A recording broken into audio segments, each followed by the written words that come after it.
Hey guys, Deepavali shopping இருந்ததுனால சரியாக video போட முடியல. ஸோ நான் எடிட் பண்ணுறதுக்கு சுத்தமாக டைமே கிடைக்கல. காலைல ஆஃபீஸ், அப்புறம் ஈவினிங் ஷாப்பிங் அந்த மாதிரி போயிட்டு இருந்ததுனால.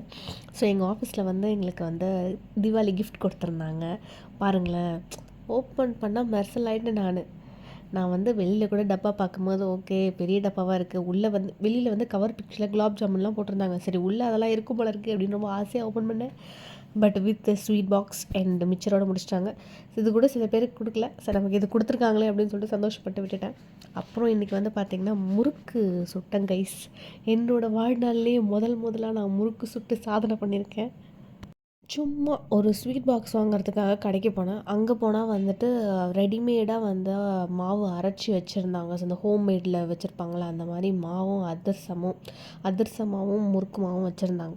எனக்கு என்னன்னு தெரியல, திடீர்னு தோணிட்டு நம்ம வந்து செய்வோம். அது வரைக்கும் சுட்டதே இல்லை. உடனே வீட்டுக்கு வந்து மாவை எடுத்து போட்டு தேங்காய் பாலை அரைச்சி அதில் ஊற்றி கடன்னு பிசைஞ்சு அப்படியே முறுக்கை சுட்டு எடுத்தேன் பாருங்கள். சும்மா மொறுன்னு செம்மையாக இருந்துச்சு.